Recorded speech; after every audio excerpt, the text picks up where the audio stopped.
Nós paramos exatamente aqui na aula de crimes hediondos, né? Não sei que parte está, mas paramos aqui em penas alternativas, né? A última coisa que a gente comentou, só para que vocês se lembrem, foi a questão do suicídio, né?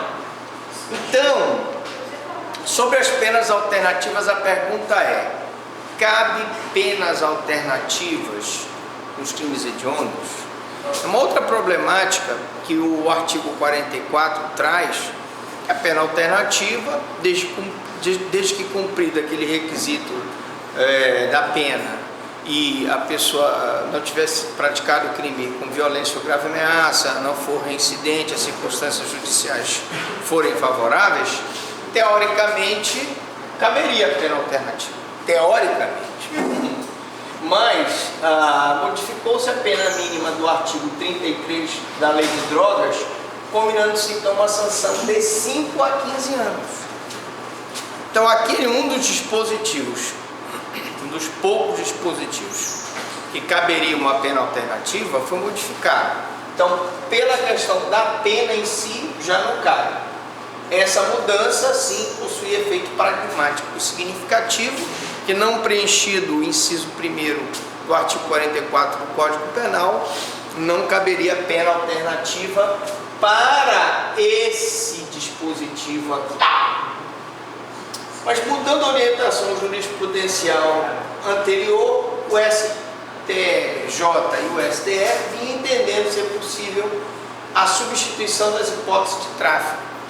Claro que deixa de ser possível a partir do momento em que a pena alternativa, como eu disse, ela ultrapassa o limite do artigo 44, tá?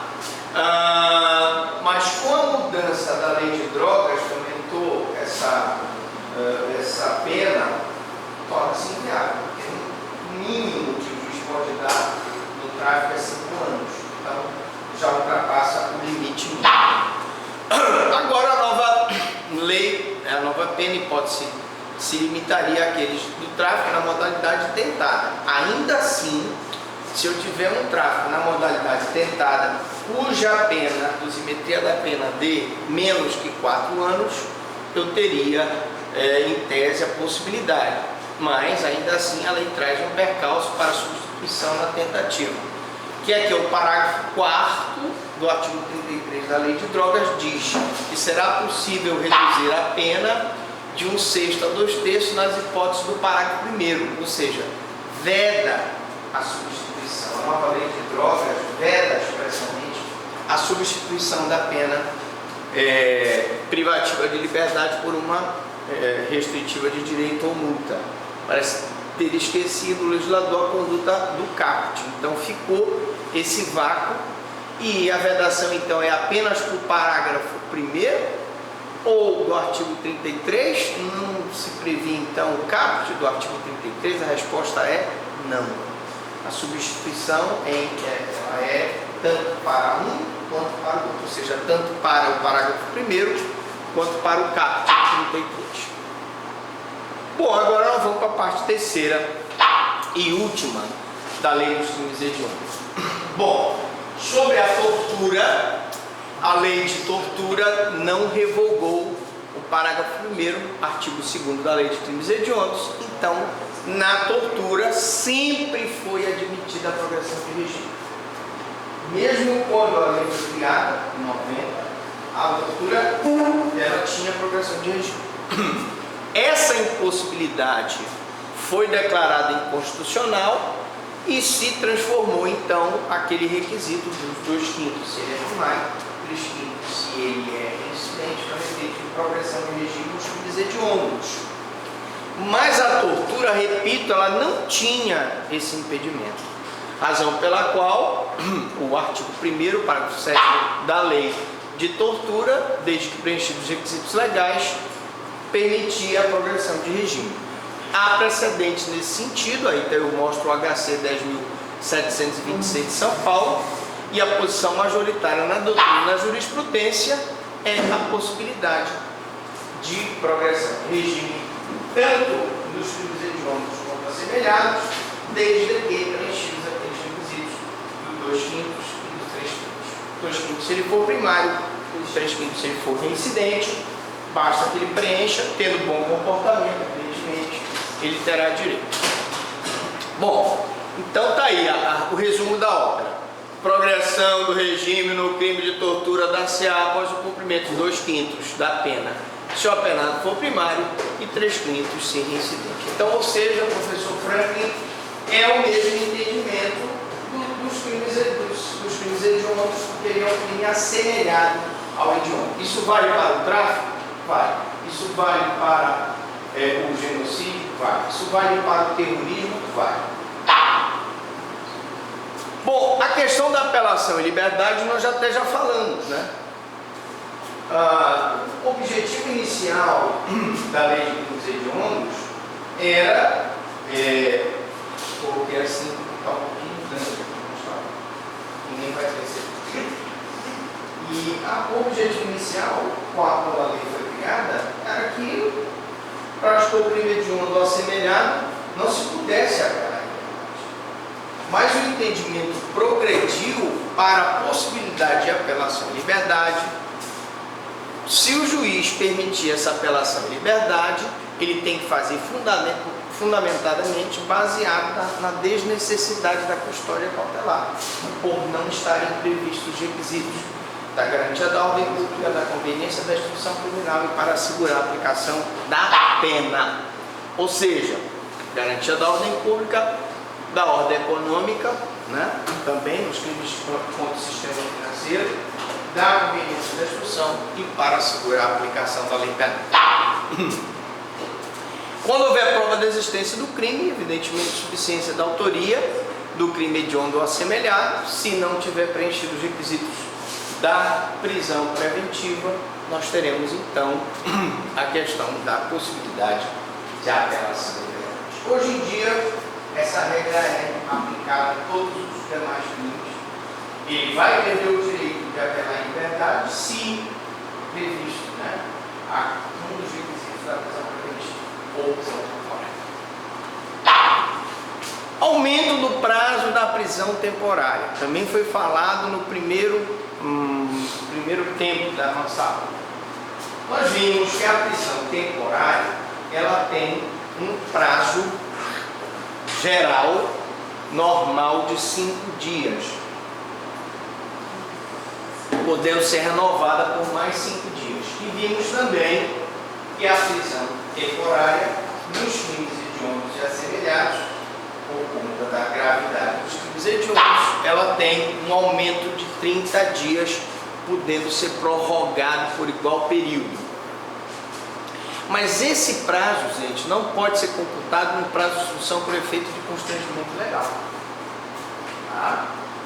Então, se exceder o prazo da instrução, esses 30 dias, prorrogado mais 30, então 60, eu teria em tese um constrangimento legal, passível de ordem de habeas corpus, que ensejaria a liberdade do cidadão com constrangimento legal, já que se ultrapassou o tempo da prisão temporária.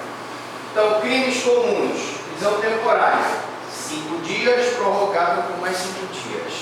Crimes hediondos e assemelhados, 30 dias, prorrogável por mais 30 dias.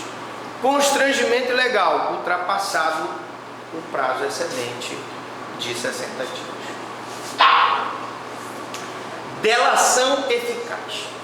Eu queria aqui dizer, muita gente não sabe a diferença do que é uma delação eficaz, uma delação premiada e uma traição benéfica. O que seria então a delação premiada, a delação eficaz e a traição benéfica? E quais as leis em que essa delação está prevista? Vamos lá. Qual a diferença entre delação eficaz e traição benéfica? Alguém já ouviu falar? Já ouviram falar em traição benéfica? E qual a diferença entre a delação eficaz da delação premiada. Existe uma diferença entre delação eficaz e colaboração eficaz?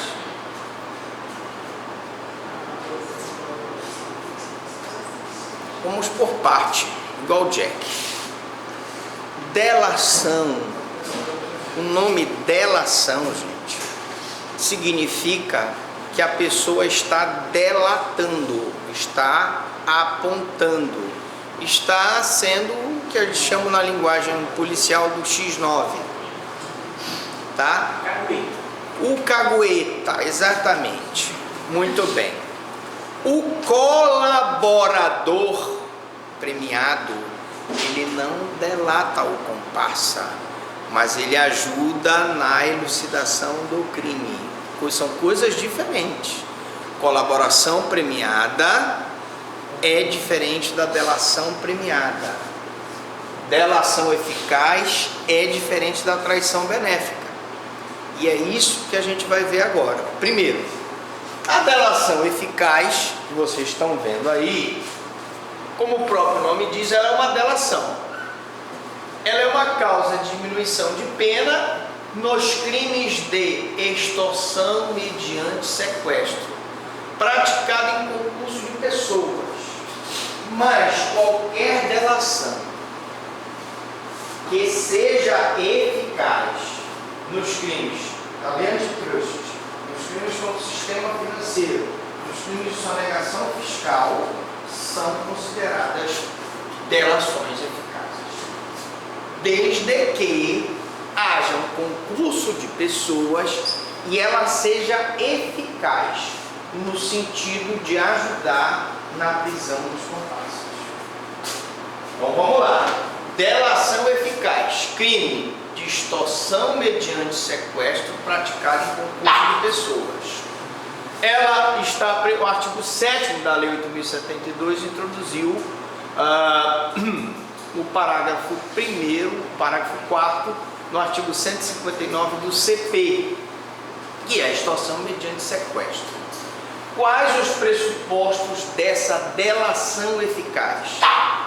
Nós temos tratar-se de crime de extorsão mediante sequestro, previsto no artigo 159 do Código Penal, praticado em concurso de pessoas, porque se ele pratica a extorsão mediante sequestro sozinho, e é uma coisa quase impossível de fazer, ele não tem aqui relatado. Normalmente a extorsão mediante sequestro, como é um crime contra o patrimônio, que quase que necessariamente tem um concurso, eu vou ter alguém que vai delatar. Ou o sequestrador vai delatar o cara que está no cativeiro, ou o cara que fez a ligação para a família da vítima, pedindo resgate, etc. Então, fixem. Extorsão mediante sequestro em concurso de pessoas em que há uma coautoria e participação no crime de extorsão mediante sequestro. Então, a delação, ela se dá no decurso do crime, né? Ela pode acontecer, claro, por exemplo, permanente, ela vai acontecer na constância desse crime, tá? Ou poderá acontecer posteriormente, depois que já houver a prisão. Mas maiores detalhes sobre a delação nós vamos falar na nossa lei de crime organizado, tá? Por hora, eu tenho requisitos. A delação deve ser feita à autoridade, ou seja, delegado de polícia civil ou federal, juiz de direito ou promotor de justiça. E aí é que está. A delação deve ser feita perante essas autoridades com assistência do delegado de polícia, né? Com assistência do advogado, perante o promotor de justiça com assistência do advogado e perante o juiz de direito com assistência do advogado. E como eu digo, hoje poucos advogados sabem negociar com uma delação premiada, uma delação eficaz, tá? Bom, também a delação deve ser eficaz, e a eficácia diz respeito a proporcionar a libertação do sequestrado. Se se a eficácia não houver eficácia, o sequestrado não for liberado, nós não podemos ter a delação eficaz, ela não será eficaz. Poderá ser outro modelo de colaboração premiada, mas não a delação eficaz. Tá? E o que o juiz pode fazer? Reduzir a pena do relator, né? Delator, 1/3 a 2/3. No crime de extorsão mediante sequestro, na lei de crimes hediondos existe essa previsão. Por que eu falo isso? Porque nós vamos ver a lei de organizações criminosas e lá nas organizações criminosas nós vamos ver que, na verdade, o que vai acontecer? Lá ele vai desde o perdão judicial, desde o não recebimento da denúncia, a redução da pena. Então existem muitos benefícios que nós vamos ver no slide próprio quando nós falarmos de organizações criminosas. Por hora, nós estamos falando da delação eficaz no crime hediondo, de extorsão mediante sequestro. São essas possibilidades aqui. Lembrando que ela é diferente, a delação eficaz, né? Ela é diferente da traição benéfica. E para qual a quantidade de redução de pena? O que o juiz deve levar em consideração para reduzir essa pena? É proporcional à maior contribuição que ele der para a libertação do sequestrado. Se o juiz entender que a colaboração dele foi maior e que essa delação foi eficaz plenamente nesse sentido, ele terá um aumento de pena maior. Se ele quase não colaborou, a diminuição da pena dele será menor. Tá? Agora sim, o que é traição benéfica? A traição benéfica é uma modalidade de delação premiada que ocorre nos crimes de associação criminosa, antiga quadrilha ou bando. Então preste atenção, tecnicamente falando, nós temos a delação eficaz na extorsão mediante sequestro, temos a traição benéfica na associação criminosa. Então ela tem a natureza jurídica de causa de diminuição de pena, portanto ela entra na terceira fase da dosimetria. Para quem não se lembra, a aplicação da pena ela tem 3 fases, relativamente majoritárias. Ela tem a primeira fase, que são a aplicação das circunstâncias judiciais, o artigo 59, antecedente, culpabilidade, antecedente, conduta social, personalidade do agente. Numa segunda fase de aplicação da pena, segundo Nelson Gria, ela tem as agravantes e as atenuantes. As agravantes do artigo 61 do Código Penal, entre elas temos lá motivo fútil, motivo torpe, né? Reincidência é uma agravante genérica, e temos as atenuantes, né? Crime praticado mediante relevante valor moral ou social, praticado contra pessoa menor de 21 anos, maior enfim, são as atenuantes. E na terceira fase, como a delação como eu disse, tem natureza jurídica de causa de diminuição de pena, ela é uma minorante. Depois que o juiz calculou a primeira fase, a segunda fase de aplicação da pena, a delação deverá sobrevir sobre essa segunda fase. Então esse 1/3 vai em cima da segunda fase. Se na segunda fase eu tinha 30 anos, eu vou tirar 1/3, eu vou ficar com 20 anos de pena. Lembrando que isso está previsto na lei de crimes hediondos. Nós temos uma previsão mais ampla na lei de crime organizado. Ela prevê essa diminuição de 1 a 2/3 da pena ao partícipe que delatar a autoridade de associação criminosa. Então aí é uma traição, o partícipe que traiu a sua organização criminosa. a sua quadrilha, o seu bando. Tá?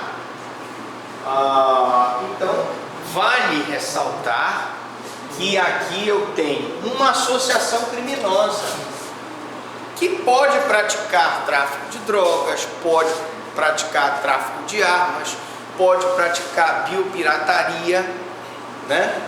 Pode ser uma organização criminosa para fornecer drogas dentro do presídio. Então nós tivemos agora, por exemplo, a rebelião lá de Altamira, né?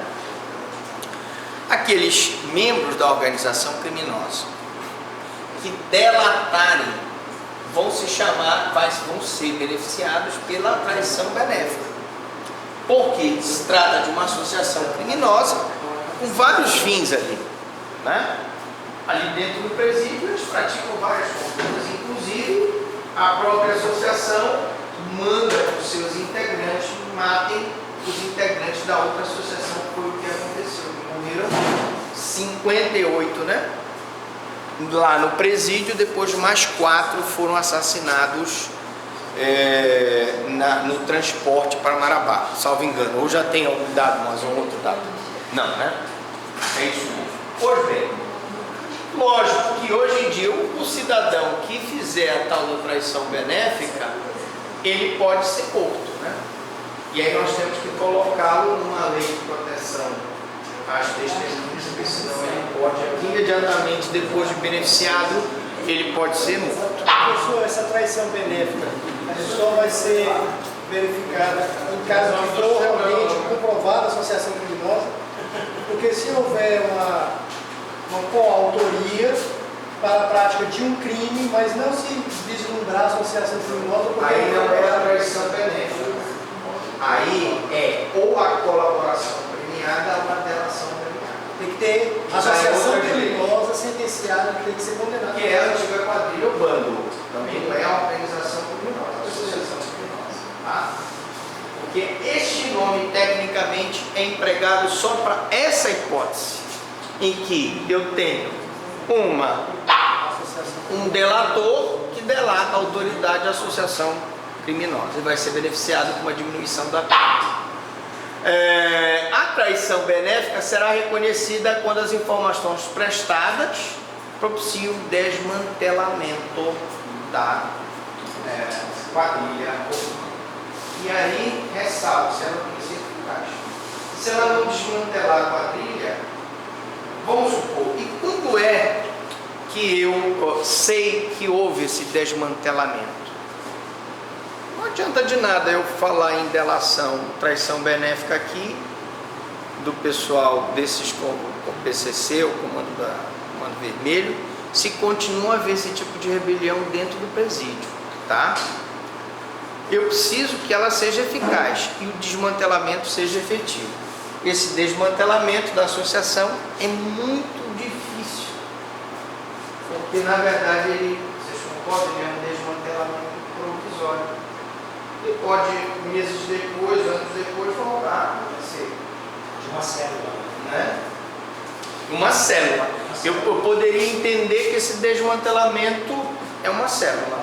Na verdade, tu não tem como desmantelar, pelo menos a princípio, o Comando Vermelho, né? Porque na verdade é aquela quadrilha ou bando, aquela célula, quadrilha ou bando, dentro daquela organização criminal, que são coisas diferentes. São diferentes, a organização criminosa e a associação criminosa. Aí nós vamos empregar, depois que vamos falar também de crime organizado, as delações da organização criminosa. Aqui eu estou falando daquela célula, que é aquela pequena quadrilha ou bando funcionando dentro daquela organização criminosa. Bom, pressuposto dela. Primeiro, uma associação criminosa. Então, 288, o antigo crime de quadrilha ou bando, né? Que dentro daquela organização criminosa é aquela pequena associação criminosa, uma célula que trabalha para aquela organização criminosa. Então, os presídios brasileiros, infelizmente, eles têm células, mas o comando vem, no caso do PCC lá de São Paulo, o Comando Vermelho lá do Rio e etc. Isso tá? é a lá de Altamira. Mas não não sei, CCA, tem CCA? Comando da Altamira. Comando classe A, CCA. Não é aquele que tem em Manaus, né? Que é o Comando do Norte, não tem nada a ver. Tem? A facção do norte. Facção do Norte, não tem nada a ver, é outra facção. CCA é um braço do PCC, mas que se denomina CCA, na região Baxibu dali. E foi esse braço do PCC que matou o pessoal do Comando Vermelho. Comando Vermelho. Então, claro, se ele permite-me intuir que futuramente poderá ter uma revanche, né? Com certeza. O sistema está resolvido, o sistema está tudo é só esperando o lucro. Bom, esperemos que isso não aconteça tão cedo, né? Bom, traição benéfica. Quando o cidadão que é membro da célula ou aquela quadrilha ou bando ou associação, pequena associação criminosa, dentro da organização criminosa, vai perante um delegado, um promotor ou um juiz falar sobre a existência dessa associação, repito, convém que ele vá sempre assistido de um advogado. Convém que imediatamente ele já negocie a questão da proteção, que ele entre na lei de proteção de vítimas e testemunhas. Porque, claro, se ele está delatando aquela situação, ele vai ter uma represália.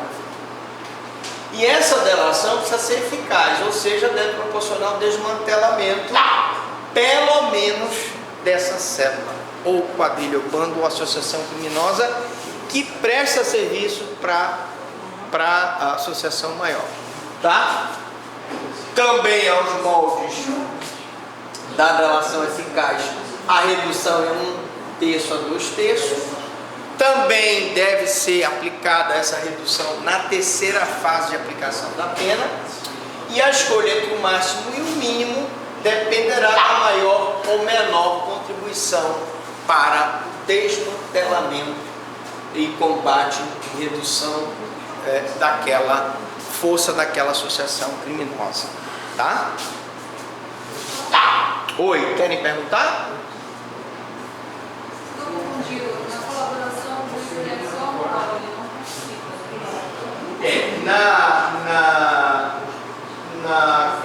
Vamos colocar colaboração na delação e na traição. O juiz homologa aquele acordo, certo?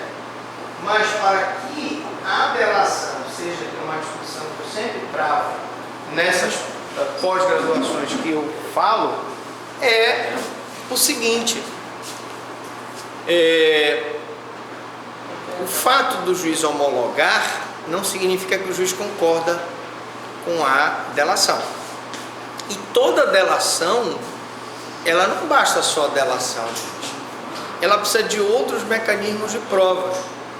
Muitas pessoas me perguntam: mas a condenação do fulano, do partido tal, não deveria acontecer porque foi baseada só na delação. Não foi. Não foi. E essas decisões, elas foram mantidas por órgãos superiores, o que significa que aquela delação encontrou respaldo em outros meios de prova. Então, foi eficaz, né, no caso. Porque, na verdade, o que dá o início é a delação. Sim. A delação não é o fim, né? A delação início.